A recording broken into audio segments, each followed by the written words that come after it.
भागवत महापुराण के 5वें स्कंद का 16वां अध्याय। भुवन कोश का वर्णन। राजा परीक्षित ने कहा, हे मुनिवर, जहाँ तक सूर्य का प्रकाश है और जहाँ तक तारागण के सहित चंद्रदेव दिख पड़ते हैं, वहाँ तक आपने भूमंडल का विस्तार बतलाया है। उसमें भी आपने बतलाया है कि महाराज प्रियव्रत के रथ के पहियों की 7 लीकों से 7 समुद्र बन गए थे, जिनके कारण इस भूमंडल में 7 द्वीपों का विभाग हुआ।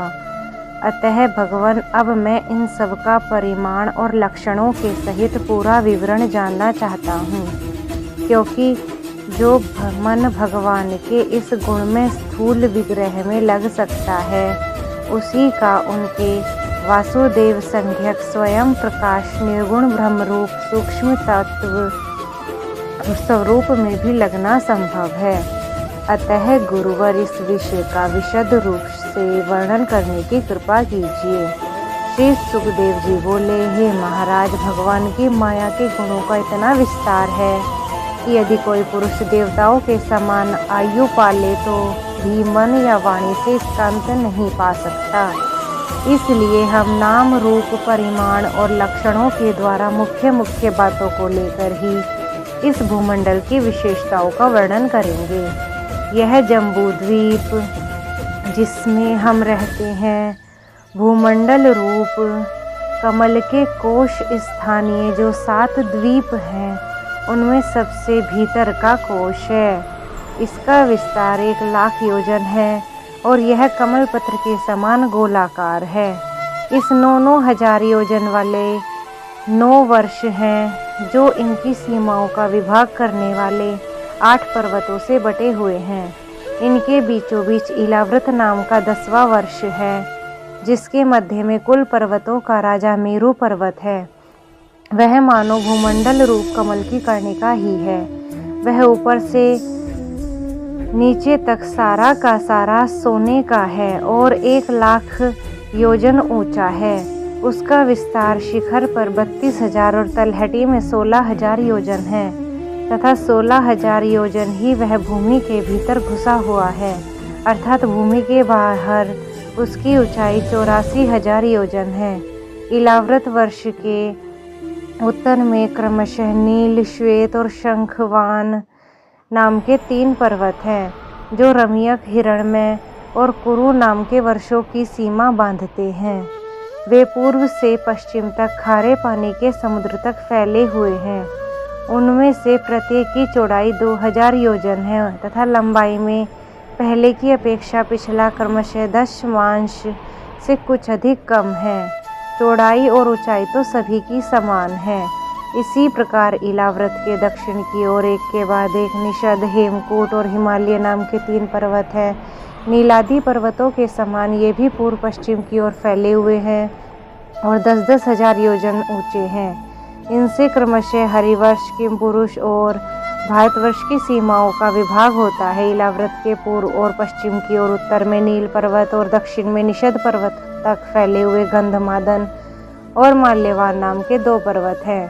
इनकी चौड़ाई 2-2 हजार योजन है और ये भद्राक्ष और केतुमाल नामक 2 वर्षों की सीमा निश्चित करते हैं। इनके सिवा मंदर, मेरु मंदर, सुपार्श्व और कुमुद ये 4-10 हजार योजन ऊंचे हैं और उतने ही चौड़े पर्वत मेरु पर्वत की आधारभूता धुनियों के समान बने हुए हैं। इन चारों के ऊपर इनकी ध्वजा के समान क्रमशः आम, जामुन, कदम्ब और बड़ के 4 पेड़ हैं। इनमें से प्रत्येक 1100 योजन ऊंचा है और इतनी ही इनकी शाखाओं का विस्तार है। इनकी मोटाई 100 योजन है। हे भरतश्रेष्ठ, इन पर्वतों पर 4 सरोवर भी हैं, जो क्रमशः दूध, मधु, ईख के रस और मीठे जल से भरे हुए हैं। इनका सेवन करने वाले यक्ष, किन्नर आदि उपदेवों को स्वभाव से ही योग सिद्धियाँ प्राप्त है। इन पर क्रमशः नंदन, चैत्ररथ, वैभ्राजक और सर्वतोभद्र नाम के 4 दिव्य उपवन भी हैं।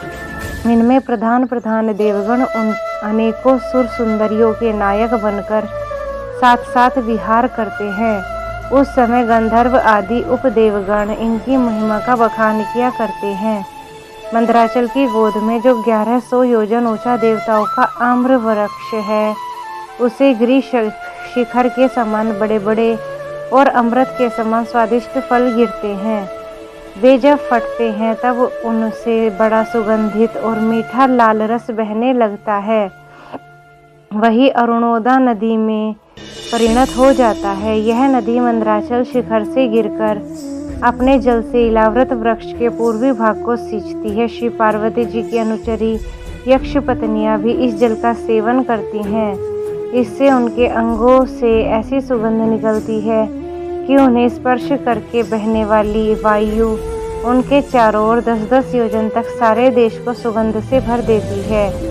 इसी प्रकार जामुन के वृक्ष से हाथी के समान बड़े बड़े प्राय बिना गुठली के फल गिरते हैं। बहुत ऊंचे से गिरने के कारण वे फट जाते हैं। उनके रस से जम्बू नाम की नदी प्रकट होती है, जो मेरु मंदर पर्वत के 10,000 योजन ऊंचे शिखर से गिरकर इलाव्रत के दक्षिण भूभाग को सींचती है।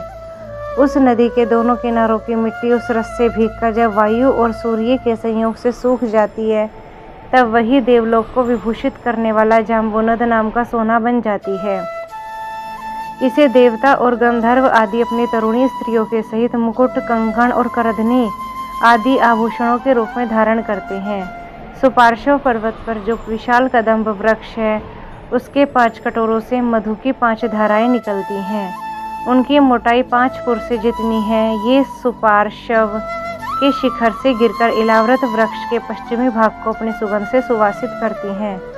जो लोग इनका मधुपान करते हैं, उनके मुख से निकली हुई वायु अपने चारों ओर 100 योजन तक इसकी महक फैला देती है।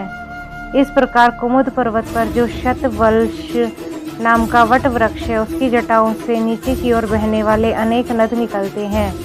वे सब इच्छानुसार भोग देने वाले हैं।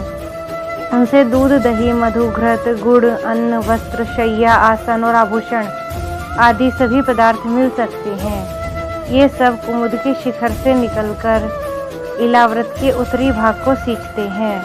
इनके दिए हुए पदार्थों का उपभोग करने से वहाँ की प्रजा की त्वचा में झुर्रियाँ पड़ जाना, बाल पक जाना, थकान होना, शरीर में पसीना आना तथा दुर्गंध निकलना, बुढ़ापा, रोग, मृत्यु, सर्दी गर्मी की पीड़ा, शरीर का कांतिहीन हो जाना तथा अंगों का टूटना आदि कष्ट कभी नहीं सताते और उन्हें जीवन पर्यंत पूरा सुख प्राप्त होता है। हे राजन, कमल की कर्णिका के चारों ओर जैसे केसर होता है, उसी प्रकार मेरु के मूल देश में उसके चारों ओर कुरंग, कुरर, कुसुम्भ, वैंकंक, त्रिकुट, शिशिर, पतंग, रोचक, निषद, श्रीनिवास, कपिल, शंख, वैदूर्य, जारोधी, हंस, ऋषभ, नाग, कालंजर और नारद आदि 20 पर्वत और है। इनके सिवा मेरु की पूर्व की ओर जठर और देवकुट नाम के 2 पर्वत हैं, जो 18,000 हजार योजन लंबे और 2-2 हजार योजन चौड़े और ऊंचे हैं। इस प्रकार पश्चिम की ओर पवन और परियात्र, दक्षिण की ओर कैलाश और करवीर तथा उत्तर की ओर त्रिशंग और मकर नाम के पर्वत हैं। इन 8 पहाड़ों से चारों ओर घिरा हुआ स्वर्णगिरी मेरु अग्नि के समान जगमगाता रहता है। कहते हैं मेरु के शिखर पर बीचों बीच भगवान ब्रह्मा जी की स्वर्णमयी पुरी है, जो आकार में समचौरस और करोड़ योजन विस्तार वाली है। उसके नीचे पूर्वादि 8 दिशा और उपदिशाओं में उनके अधिपति इंद्रादि 8 लोकपालों की 8 पुरियां हैं। वे अपने स्वामी के अनुरूप ही उन्हीं दिशाओं में हैं तथा परिमाण में ब्रह्मा जी की